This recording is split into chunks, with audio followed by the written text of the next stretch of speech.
everyone, and welcome to our channel, The Audible Review. Today, we're doing something a little different, a deep dive into just one really timeless source. That's right. We're looking at The Imitation of Christ by Thomas à Kempis. Written way back in the 15th century by a Christian monk. Yeah, it's pretty amazing. You know, it's considered one of the most influential spiritual books ever, even after, 600 years? Exactly. And we're not really getting into the deep theology or, church history today. Yeah. We're thinking of it more like a spiritual compass, especially if you sometimes feel a bit lost in all the chaos today, maybe searching for some peace, some purpose. This book offers something. Definitely.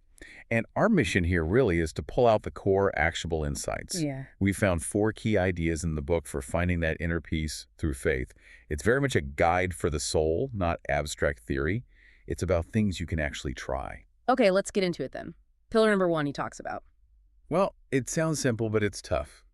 It's that true peace comes from within. He basically says real happiness isn't about stuff or achievements or what people say about you online. No, it's really countercultural, isn't it? The core message there is about surrender, about trusting the process, maybe. If you translate it, it's like focusing on your effort, what you can control, and letting go of the outcomes, letting go of needing the world to be a certain way. That's where the peace is. Yeah, letting go, which ties straight into the second big point, the power of humility. Ah, humility, yes. Kempis really contrasts pride, which he says makes us restless, always needing more. Like chasing status, yeah. Exactly. And he contrasts that with humility, which he says leads to peace, grace, even wisdom. He specifically mentions letting go of needing to be seen or always being right. And that's so relevant now, isn't it? With social media, the constant comparison. Humility today could mean, like, actively choosing not to engage in that argument online. Or just letting go of needing the last word. Because pride, it makes us rigid.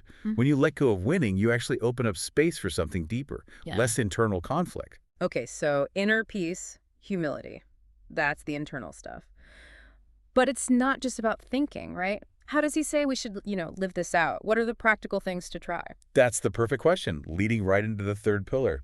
Practice over preaching. Practice over preaching. I like that. Yeah, Kempis is very clear. It's not about how eloquently you talk about your beliefs or values. It's about the small, consistent daily actions. Things like forgiveness, kindness when it's not easy, discipline in your own life. That's the real imitation he's talking about. It's about being it, not just saying it. Living it quietly, maybe, which sounds like it connects to the last pillar you mentioned. Exactly. The fourth one, embrace solitude and silence. Oof, that's a tough one in our world. Tell me about it. But Kempis, living this quiet, contemplative life, he saw silence as, sacred, essential, really. Why essential? Because it's where you reconnect. Reconnect with your own purpose, with God, whatever that means for you personally. It's about cutting through the noise.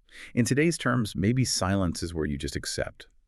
Accept reality for a moment. Stop fighting the notifications, the information overload. Find some clarity on what actually matters deep down. He felt it was the only space you could hear your own inner signal. So putting it all together for you listening, these ideas from centuries ago, they feel incredibly relevant for dealing with modern anxiety, comparison culture. Totally. Kemp is basically saying, detach from the vanity, focus inward. Peace comes from changing yourself, not trying to force the world to change around you. The whole book is really about that transformation. It's about humility, finding your true purpose. And it suggests that real strength isn't worldly power. It's found in surrender, actually, and choosing compassion, patience, love. That imitating Christ in that sense is the richest way to live. So maybe that leaves us with a thought to reflect on. A little something to try this week. Go. If you applied humility to just one area where you feel competitive, maybe at work, maybe scrolling through social media, maybe even just needing to win that small argument, what might actually change for you? That's a great question to sit with. What would change? Something to think about. We'll leave it there for this deep dive.